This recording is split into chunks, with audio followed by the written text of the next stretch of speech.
Salut, c'est Docteur Excel. Alors première chose qu'on va faire, c'est qu'on va mettre le nom des membres de l'équipe dans la feuille. Donc on va mettre Anne, Béatrice et puis Charles.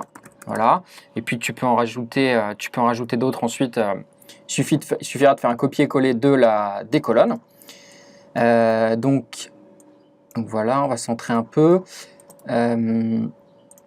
On va le décaler un peu. Ici, on va mettre chacune des dates. Donc, on va mettre 01 janvier 18. Et on va tirer ensuite dans toute la feuille. Alors, première chose qu'on va avoir envie de faire, c'est que on va surligner les week-ends. Donc, alors pour ça, c'est pas terrible le format que j'ai choisi en fait, parce qu'on voit pas les jours de la semaine. Donc, je vais changer le format. Je vais faire format de cellule et on va mettre, comme format de cellule, on va mettre JJJ pour avoir le jour de la semaine. Donc là, lundi, etc. OK. Et ça, je vais le copier en fait dans toute la colonne. Format, voilà. On va élargir un petit peu. Et la première chose qu'on souhaite faire, c'est surligner ces lignes de week-end. On va les mettre en gris, par exemple. Donc pour ça, j'ai besoin de faire une mise en forme conditionnelle. Donc règle de surlignage des cellules. Alors je vais aller dans nouvelle règle, je vais la faire à la main. Donc classique avec une formule. Et la formule qu'on va utiliser, c'est... Alors attention, je sais si je suis dans celle-ci. Donc je vais faire égal. Et là, on doit... écrire une formule qui est vraie uniquement les jours de week-end. Donc déjà, ça va être où, parce qu'on a deux cas, les samedis et dimanches. Donc ça va être jour-semaine de cette cellule égale, alors jour-semaine, cette cellule est égale à 6. Alors jour-semaine, attention, il faut choisir le paramètre 2 si on veut que les jours soient de 1 à 7. Donc jour-semaine égale 6. Ou bien jour-semaine égale 7. Attention, ici, je vais toujours prendre celle qui est dans la cellule B, la cellule qui est dans la colonne B. Par contre, ensuite, le critère, on va coller la mise en forme dans toutes les colonnes. Et puis, il faudra que ce soit vérifié quelle que soit la ligne.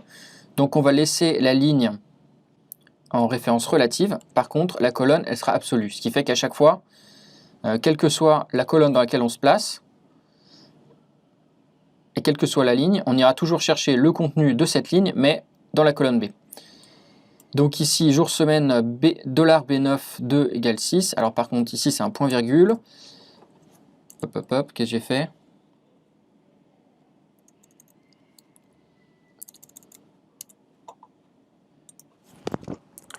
Voilà, B9, OK.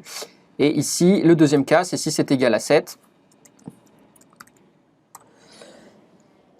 Et dans ce cas-là, le format qu'on veut appliquer, on va choisir un format personnalisé.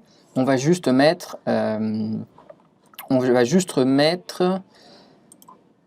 alors la couleur, ce sera automatique. Par contre, on va mettre un remplissage qu'on va mettre un peu en gris clair. On va mettre un petit gris clair comme ça. OK. OK. Donc on voit bien que c'est surligné en gris. Donc maintenant, ce que je peux faire, c'est que je peux copier le format ici. En fait, je peux le copier partout, même. Je vais le copier partout ici et on va voir si ça marche. Et là, tu vois bien que seulement les samedis et dimanches sont surlignés. C'est génial. Alors ça, c'est la première étape. On a les jours de week-end qui sont surlignés en gris. Ensuite, on va surligner les jours fériés avec un autre format. Alors, on va créer une autre feuille avec la liste des jours fériés. Alors cette feuille, on va l'appeler paramètres, avec un P.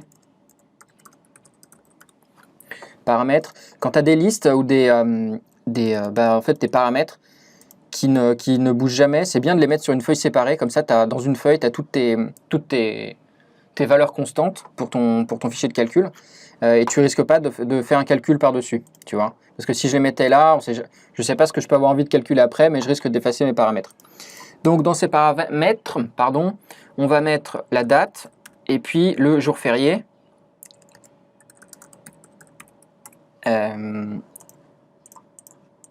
Donc déjà, tu as le premier de l'an, 01, 01, 18. Et puis, donc c'est jour de l'an.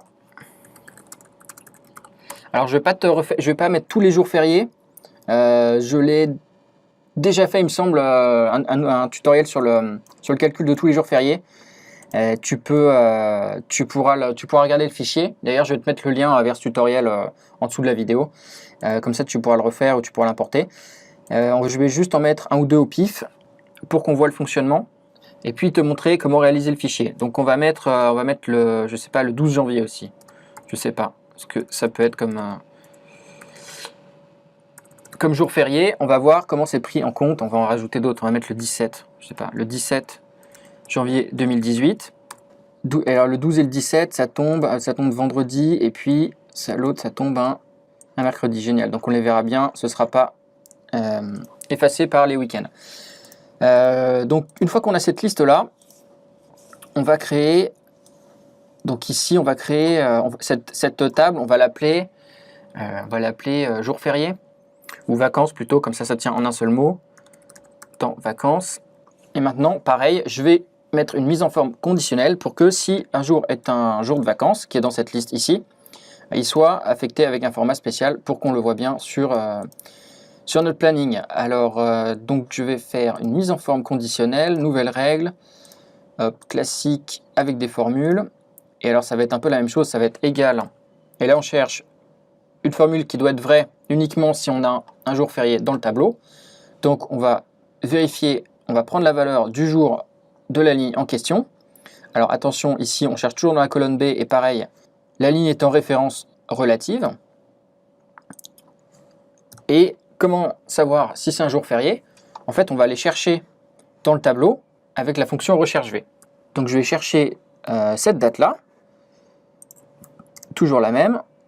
Je vais la chercher dans mon tableau. D'ailleurs, je vais l'appeler vacances. Je cherche dans mon tableau de vacances, je cherche la première ligne dans laquelle j'ai mes dates de jours fériés. Et attention, là, on ne va pas faire une recherche exacte. En général, quand on fait une fonction recherche, on recherche la valeur exacte. Ici, on va spécifier le paramètre 1 parce qu'on veut la date la plus proche. Et donc, le fonctionnement va être un peu différent des recherches V qu'on fait d'habitude. Parce qu'ici, Excel va chercher pour chaque jour la date et il va renvoyer celle qu'il trouve dans le tableau, qui est juste avant la date que l'on recherche. Donc par exemple, si je cherche le 13 janvier, il va me renvoyer le 12. Parce que la prochaine date qu'il trouve, c'est le 17, qui est après.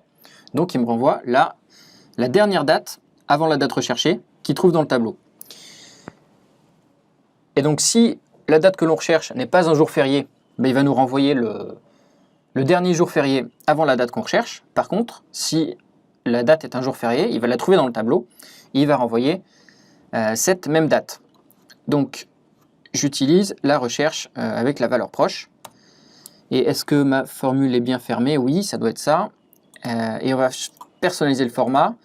Donc là, on a dit remplissage. On va mettre, on va le mettre en orange. Comme ça, on voit bien la différence. Ou en jaune, comme ça. OK. OK. Et je vais ensuite copier ce format sur tout mon tableau. Donc on voit bien que c'est surligné dans toute la ligne. Et alors j'ai le premier, le 12 et j'avais mis quoi comme date? Et le 17. Pourquoi le 17 ne fonctionne-t-il pas? Parce qu'en fait j'ai pas copié partout. Donc je vais simplement bien faire attention de le copier dans tout mon tableau. Mon format. Attention, ici il faut que je le copie ici.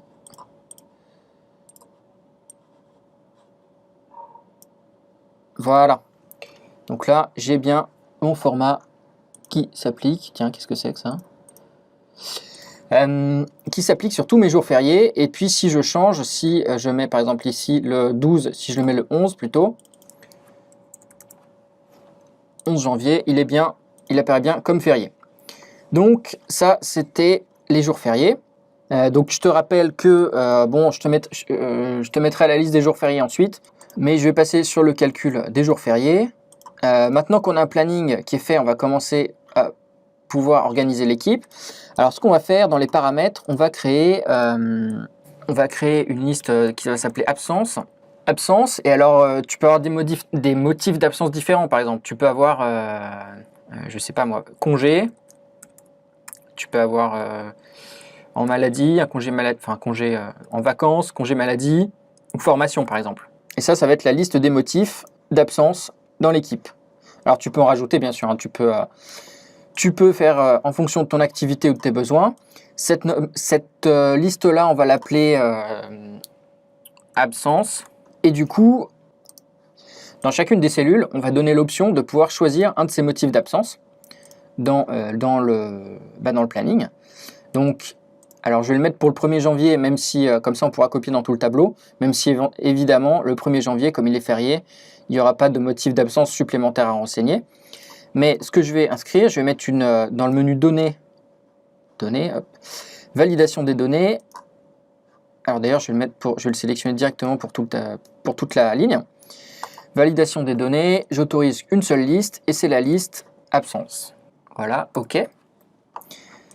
Ce qui fait qu'à chaque fois, je peux sélectionner alors soit du vide, soit un motif d'absence.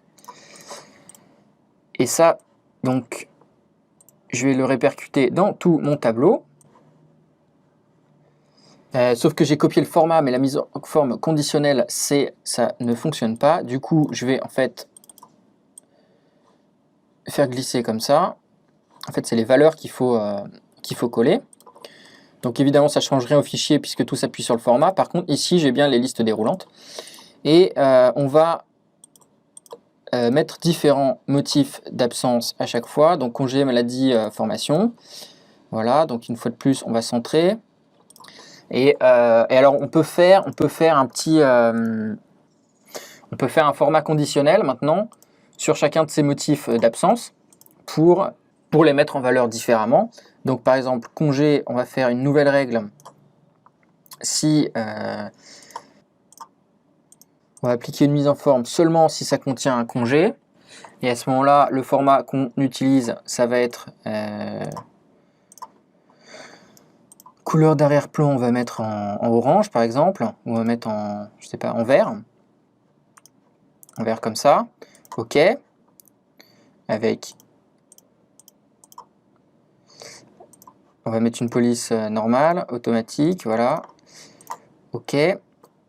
Ensuite, on va appliquer le même type de mise en forme conditionnelle, mais avec les valeurs maladie et formation. Alors maladie, on va le mettre en rouge par exemple. Donc, nouvelle règle.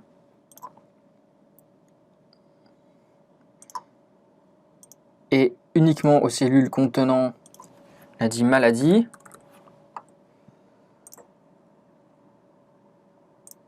Et on va personnaliser. On a dit qu'on mettait quoi? Je ne me rappelle plus ce que j'ai dit, mais on va le mettre en orange par exemple. Ou en rouge parce que c'est plus grave. Donc on va le mettre en rouge, comme ça on va laisser. OK. Et en police, par contre, on va remettre en automatique. OK.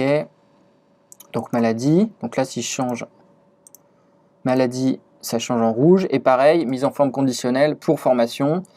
Nouvelle règle, classique, contenant formation.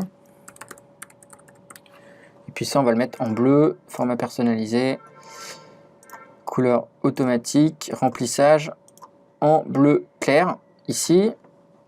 OK. Et là, si je passe en formation, je suis en bleu, génial. Du coup, cette mise en forme, pareil, je peux la coller partout.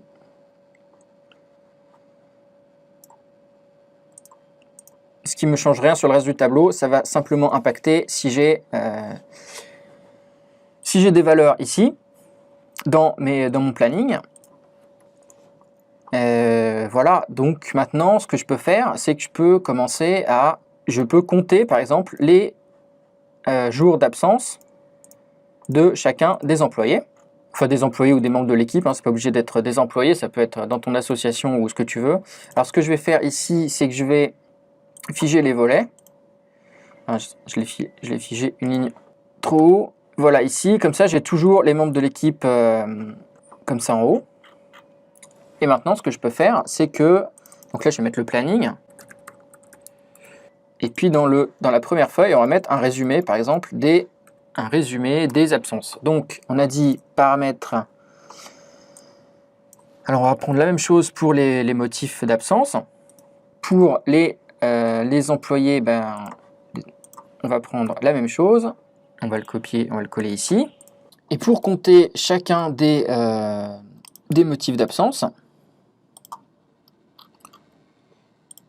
voilà, on va mettre comme ça. On va mettre des absences pour qu'ils apparaissent dans le tableau. Donc je vais utiliser la fonction nombre si qui en fait permet de vérifier le nombre de cellules qui remplissent une condition. Et donc par exemple, on va compter le nombre de cellules qui contiennent congé dans la colonne qui est le planning de Anne. Donc je reviens dans mon résumé, j'utilise la fonction nb.si dans la plage planning, qui contient le planning de Anne, et le critère à vérifier, ce sera congé. Alors congé, attention, parce qu'après on va le glisser, cette formule on va la glisser dans tout le tableau, et à chaque fois il faudra vérifier la colonne B, donc on va mettre B en référence absolue. Et maintenant on peut utiliser cette formule partout, voilà, et on dit Anne, 5 congés, et puis un arrêt maladie et un jour de formation. Et bien, on a 4 congés, 5 et puis un jour de chaque. Et ensuite, on a un jour de maladie pour Béatrice et un jour de formation pour Charles, ce qui est bien ce qu'on a ici. Et donc, ça permet, là, ça te permet d'avoir un résumé des absences des membres de l'équipe. Et donc, ça te permet de les comparer, notamment aux obligations contractuelles, ou bien alors, si par exemple, des collègues ont encore des jours de formation à prendre ou des droits à faire valoir. Donc ça, après, si tu veux étendre alors ces formules ici, elles sont valables dans toutes les colonnes, donc ça va être valable pour toute l'année. Si tu veux rajouter des jours, il suffit de faire glisser tout le tableau en dessous, et ça va automatiquement te rajouter les jours de calendrier correspondants. Si tu veux rajouter des membres de l'équipe, donc par exemple, soit si tu as un membre de l'équipe qui part ou un qui vient, il suffit de rajouter une colonne. Ici, puis après d'adapter, il faut que tu adaptes forcément ton tableau ici, ou il faut le faire à chaque fois. Si par exemple je rajoute le membre Eric à l'équipe, c'est facile, j'ai juste à copier tout le format ici, et puis ensuite ici il faut que je copie les formules.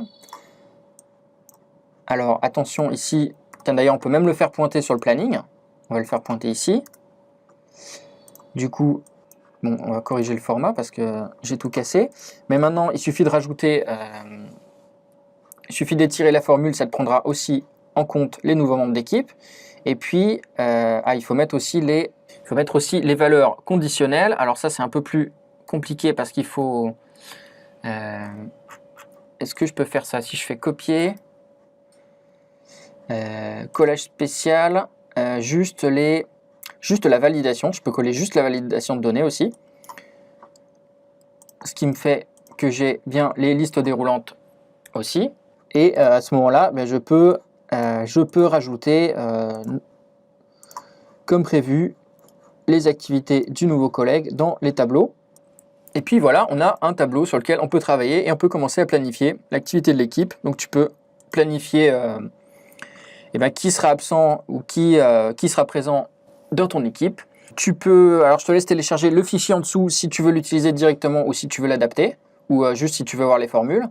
Et puis je te dis à demain matin pour un nouveau tutoriel. Salut, à demain!